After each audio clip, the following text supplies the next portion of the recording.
Good afternoon. BBLOTT Podcast Studio is in the building. Your host, Montana. Woo woo. Co-host, Vern Tyus.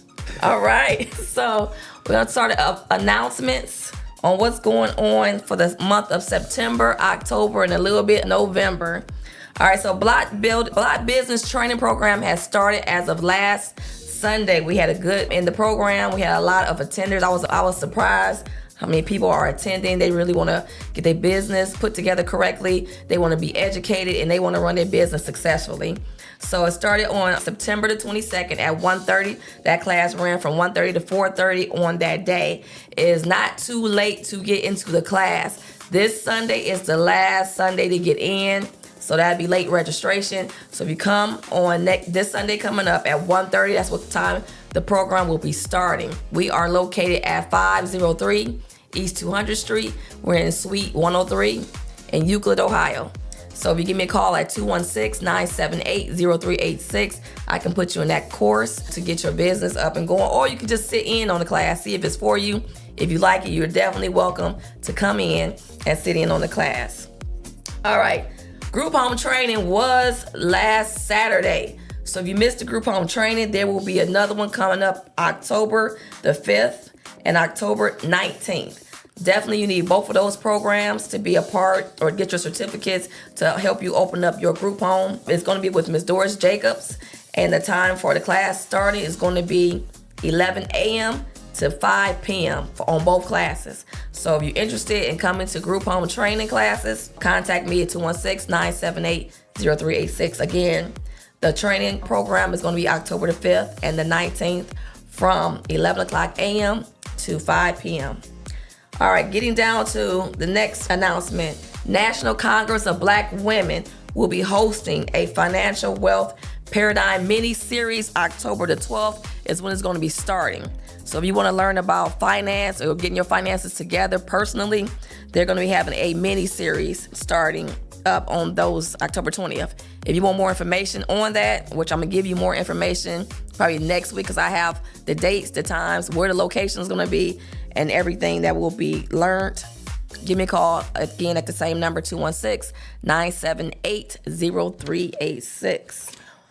Moving on, November the 1st, 2nd, and 3rd. So you want to mark these in your calendar. November 1st, 2nd, and 3rd.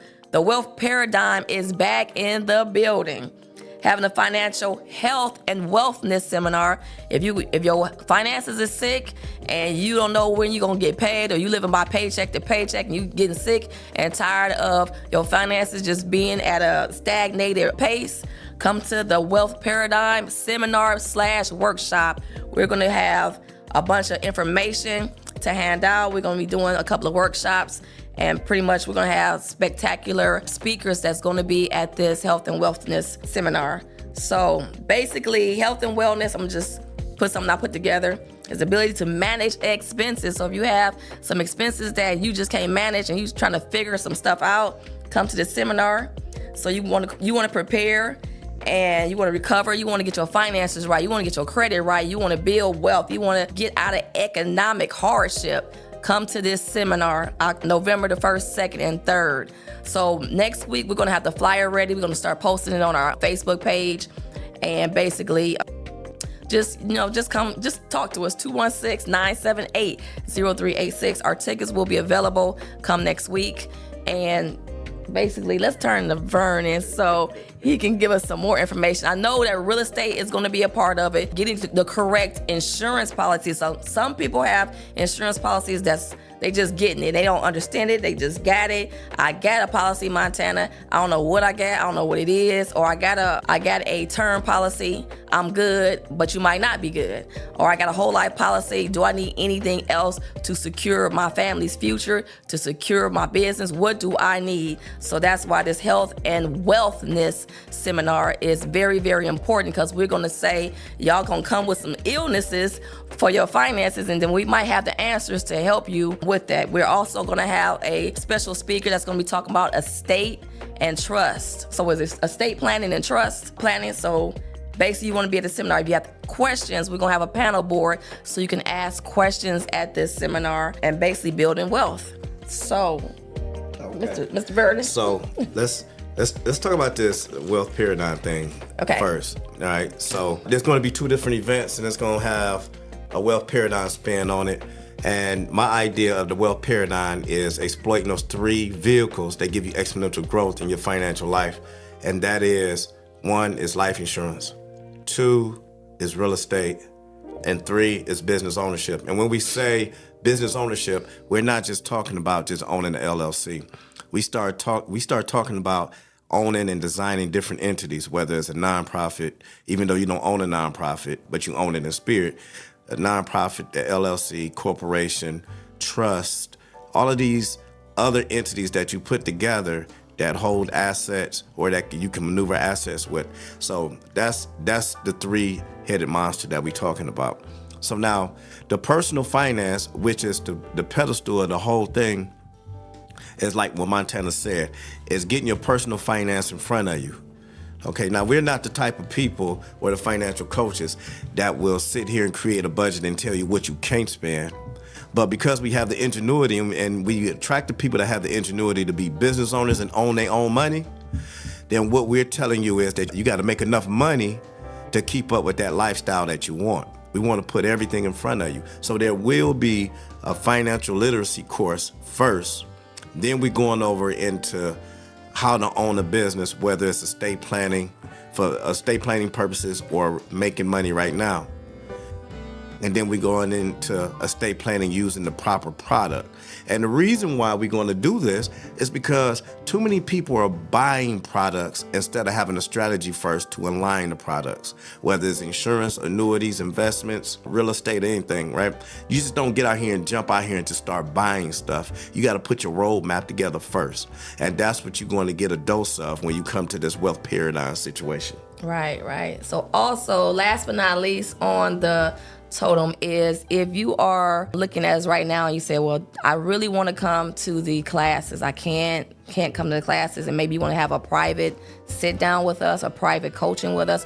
We definitely do private coaching. You want to give us a call. The private coaching can be done online. So we do Zoom meetings as well as the in-person meetings if you want to do the private coaching. We're located again at 503 East 200th Street, Suite, Euclid, Ohio, 44119. You can give us a call to schedule your free appointment, 216-978-0386. So if you want to come in here and just sit down and just talk to either me or Vernon, basically we will make ourselves available to answer any questions that you may have, and then we can move forward from there on some things that you are concerned with, or you just want to take either the class or the private coaching sessions. Topic of the day. All right. How do you pay yourself in a nonprofit? Okay, we talking about executives and employees. How do we pay? All right, so how do we pay ourselves in the nonprofit? So how do people get paid in a nonprofit? Let's put it that way. Okay. That's more accurate.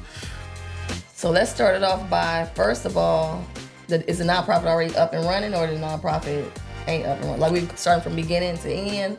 It's a season of a year. A season of a year, okay. Mm-hmm. So the important thing about the nonprofit is, do you have the resources to get paid?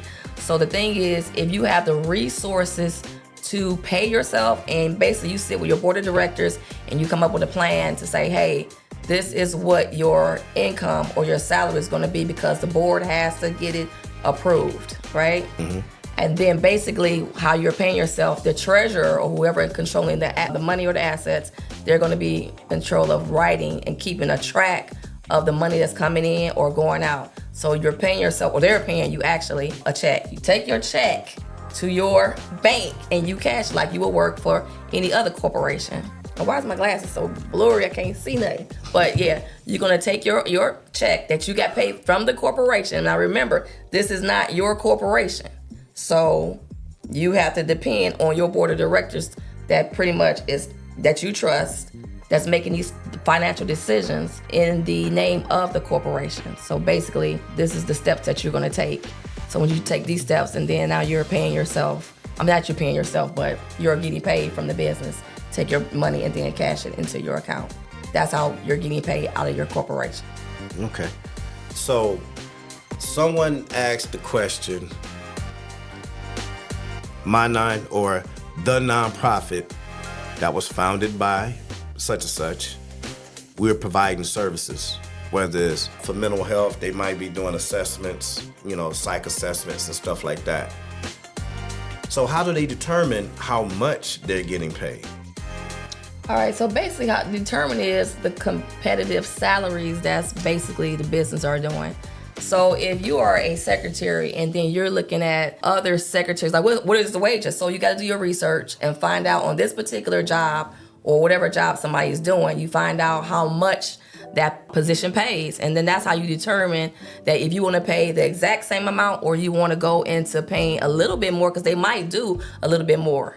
And so that's how you determine what comparable salaries, I would call it. Comparable salaries determines how much that person get paid. They just not grabbing a number out the sky and say, hey, well, my desired salary is, $150,000, but because of the comparable salaries, I can only get this amount of money, X, Y, and Z. So if I hear you right, you're saying that if I decided that I'm working for a nonprofit and it has drug counselors, then if the average drug counselor is making $50,000, I can't ask the board to pay me over $50,000 a year. Right.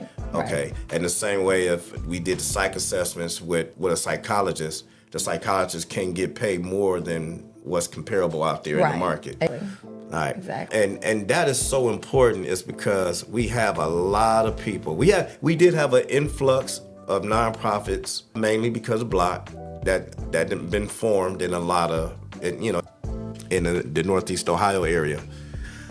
It's always a few of them that still wants to grab onto this nonprofit as if it's their for-profit or as if it's their asset, and they want to do what they want to do with it and disregard the whole nonprofit arena. You have to align yourself.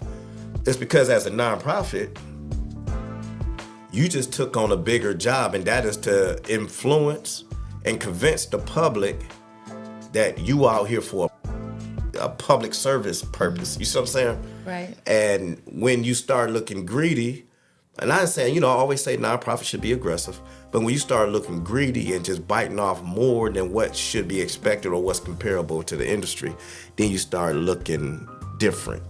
Right. In a negative light. Yeah. All right. So I just wanted to label that. So all that information you said was good. It was very good. One thing I will like to add is that when you put together these organizations, even if it's a for-profit, but most important with a nonprofit, is that you have your board meetings and your financial person should be bondable. What I mean by bondable is that it's an insurance product that you go out there and you get, and just in case if the financial person is not able to conduct business as they should and they are negligent, then you would be able to exercise your right on that bond. So every financial person should be bondable. CFO, financial record keeper, or whatever, all right? And then y'all should have y'all meetings to where you always looking over the finances. That way we have no question about who's getting paid and why they getting paid. It actually works in the executive's favor. So every one of you that in left BBLOTT, or some of you that are seeking to see BBLOTT or be here, one of the things you want to do is get your executive board together. Get them together first so you can build some high expectations when it comes down to these finances. Because just because it says nonprofit don't mean that the money is a joke with it. Am I right? Right. Correct. Also, you want to basically, when you're getting your board together, have these meetings, you want to stay focused on the purpose of why you have the nonprofit. A lot of people that's getting their nonprofit set up, they have others, I guess, set the paperwork up. And then basically the person will say, okay, well, your nonprofit is done. We did your bylaws. We didn't get your EIN number for you. We didn't get your XYZ, whatever it may be. But you don't still have that knowledge to go forward and push forward, because now you're stuck because you don't know what to do. You know what your desire is, or the mission or the vision that you done came up with. Well, how do I start it? Who do I talk to? How does this nonprofit actually work? Definitely go to the IRS. They have booklets, tons of booklets on how to run a nonprofit successfully. But sometimes it doesn't direct you into how to really do it. So that's why when people come to the program or come to the coaching, they can sit down and ask those questions. Okay, I have this going on, but we're not moving the way we want it to move. So now we're bouncing off ideas, so that way when you go back to your board, hey, let's try this, let's do that. We have access to everything we can do. So let's formulate what we're trying to do, how to create the resource in this nonprofit, and then move with that, because definitely we answer questions here, and then we can give you ideas on moving forward with the nonprofit. So. Yeah, very good. I got your son texting me. I'm gonna give him a big shout out. Okay. Big shout out to Terry Turk Jr. out there in California. We gave you a shout out last week. I take it that you're having fun. Yeah. All right. Call your mother. How about you call your mother? Thank you. Yeah, but you're absolutely right. And most important, one of the things that we teach in this class, we coach you on, is the signing liabilities. Understand what you're signing on. And then what that means is not just signing your name on a piece of paper and giving yourself a title, but understanding the liability, the true liability of your role. What your role is, what comes with that role, and when you tend, as we all do sometimes, when we tend to step outside the boundaries of that role. Okay, so that's very important, especially when we start talking about this money, because you don't want to be the president and then turn around and be the secretary and then another person too, because then even if the financial person is not there, then you table that issue until the financial person get there, and that person handles that money, not you, because you don't want them liability troubles. Trust me. Correct. All right, and let's talk about other things with signing liability. Okay. Signing liability also means that what contracts that you put out there with people, right? So signing liability, most people think that because you got a person that is over a $250,000 bank account is riskier than anything else. But what about your entity? You represent the entity and you give somebody $1 million contract or $1 million obligation. Which is bigger? What number is bigger? Is it the $1 million contract or the $250,000 in the bank? Absolutely it's the contract, right? So what you sign people to, or what you obligate people to, or what you obligate yourself to, can always be a bigger liability than the currency that's in the bank. Correct. So you want to make sure you protect yourself on all levels of the game. As soon as you come out the door, if you just starting this nonprofit, you building it from the foundation up, get the correct information on going forward. Even if it's not here at BBLOTT, you can talk to an attorney, counselor that's versed in nonprofit building. So basically, get the right information and then put your pillars on the table and build from the ground up. Now, another question that I often get, which is, how do you pay yourself? You should have been asking yourself, how's the entity going to make money?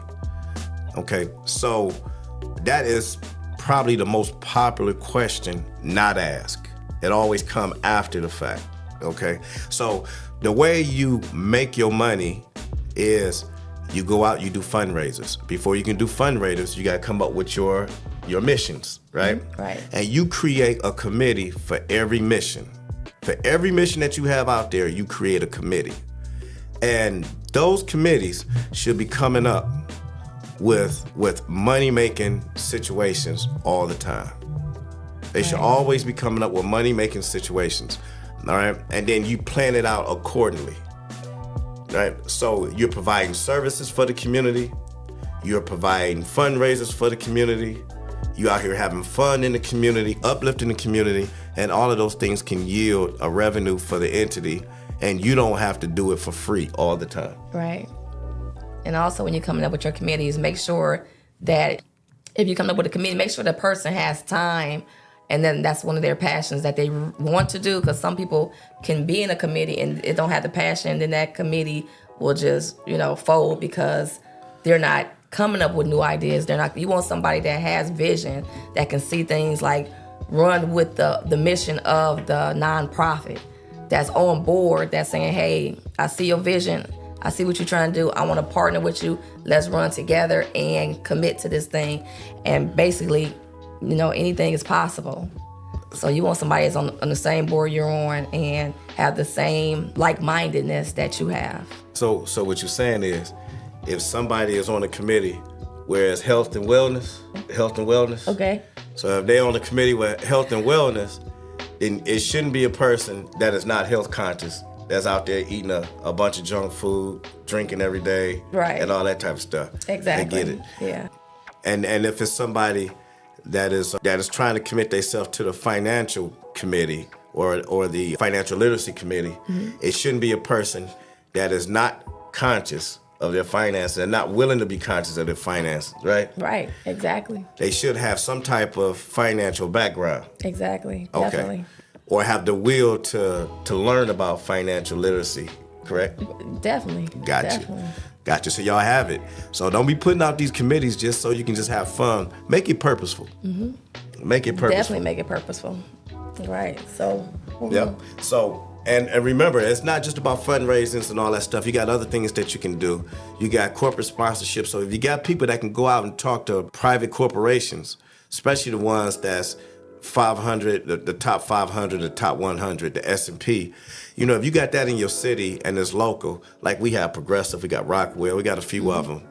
If you got people that can go and have a intelligent conversation with a CEO or some executive on that level, then that person should be involved in corporate sponsorship, all right, or charitable gifting committee, something like that, where you can do dollar for dollar match when you do your fundraisers. Corporate sponsor can come in and showcase their business in your gala or your luncheon or something like that. You always want to look forward to that as a nonprofit because those dollars exist out here with these Fortune 500 and Fortune 100 companies. Right, and also make sure, I know a lot of people are, sometimes they scare themselves into doing it, but get out here and start networking. Networking is one of the biggest keys to meeting people. You don't know who you shaking hands with or who you calling or who you meeting, who you talking to that can get you in the door to something great. So you want to come to networking events all the time, get names, phone numbers, business cards, exchange business cards, and information. Also, if you want to join a organization that does nonprofit things, that is always out in the community, definitely give somebody a call or that organization a call and say, hey, I would like to become a member. I would like to join your organization. I see some of the things that you guys are doing in the community, in the neighborhood, and I want to learn from you guys on how to operate my own nonprofit correctly. So yes, definitely you can join other nonprofit organizations that are doing things in the community. So that gives you an opportunity to, see what's going on, how to do things correctly, how to stay in compliance, how to stay within your boundaries of what goes on in other nonprofits, how they're doing it successfully, and you can implement that into your nonprofit as well. Yeah, you're absolutely right. Okay. Absolutely right. Why don't you tell about some of the things that you did? Because some of these people, they spoiled. They don't know like some of the door knocking you did when you first started. I'm still doing it. Okay, door knocking the business owners and things like that. All right, so when I started, whether it was the snow, the rain, the sleet, I didn't have that, experience. So you have to okay, where do I start? And I think what happened with me is I started with joining other organizations, seeing how they was doing things.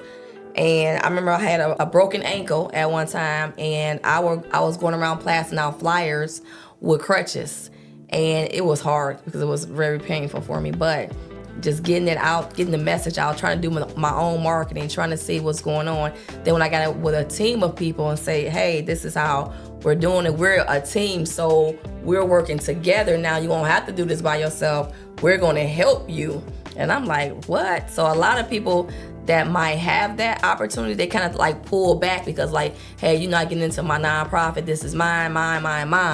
But you got to let go and have other people give them an opportunity or a chance to say, hey, let me help you with this. Let me go pass some flyers out with you. Let me go, network, get some business cards. Let me go door knock with you. Let me go and let's start doing these fundraisers. Let's connect with schools and businesses and people in the community. Let them know that we exist. Let them know that we are here. So when that happens, it's a relief off of you because you're not doing everything by yourself. So when you give the responsibilities to somebody else, you're dependent on that other person to meet you at least halfway. So you won't have that, I got to do this. Okay, now I got to go do this. Now I got to go do this. No. So when I started, I was kind of like door knocking on my own. And basically, you're going to get people that's going to tell you, no, we don't want to give. No, we don't want that. And I'm like, well, wow. So if someone's telling you no, what I did was, I don't have anything to lose. You already told me no, you're not going to give. So I stayed with them. I started saying, hey, well, let me tell you about what my nonprofit do. Let me tell you about this mission that I have. Let me tell you about this vision that I see is going to come to pass. So if you're talking to them, they're getting to know your business now. They're getting to know some of the ideas and things that you're doing in the nonprofit. And they will say, well, you know what? I did give to another nonprofit, but guess what? Whatever you're trying to do or work on, what else can we do to help in the situation? So if it's not money, you can say, well, we're really needing or looking for equipment. We're looking for furniture. We're looking for desks. We're looking for chairs. We don't have no lights. We don't have this and that. So now that gives them an opportunity to choose what they will want to help you with. So either they can write you a check or say, hey, I got it here. I got a whole bunch of things you're looking for. How many do you need? And we'll either fund it for you or we have it here, we'll give it to you. And then those are the things that you have to really sit down with the people that's in the community and just talk to them. And then they will give it, especially if they believe in what you're doing. They say, hey, I want to help. I want to give it to you. So here, this is 5 things you got or 20 things you got. We're going to go buy them. And then all you got to do is go pick it up. So if you're a new nonprofit and they're not really trusting you with the money part because you're new, they don't know who you are, then basically you just got to focus on something else to get what you need to get to in the nonprofit, to get what you need and further the mission of that nonprofit. All right. Good information. Now, are you sure they didn't pay me to go away? Yeah. No, you stuck around and you got on their nerves the whole time. They probably did. They probably did. Well, that works too. That works too.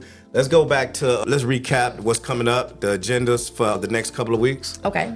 All right. So let me go over the agenda again. Got papers over here. So what did I do with it? Financial. Give me 1 second here. You only got 2 minutes. I only got 2 minutes. Yep. Okay. So basically, join us next week. So I'll go over everything that I went to. Just rewind this little video so you can see that we have the group home training coming up. We have the BBLOTT information coming up. We have the Wealth Paradigm Seminar and Workshop coming up. And we have the National Congress of Black Women Financial Wealth Information mini-series coming up. So it's going to be all a part of October and November. So we're going to be giving more information on that next Wednesday at noon. So tune in next Wednesday at noon. Again, I am your host, Montana. And the co-host, Vern Tyus. All right, we'll see you next Wednesday. Peace.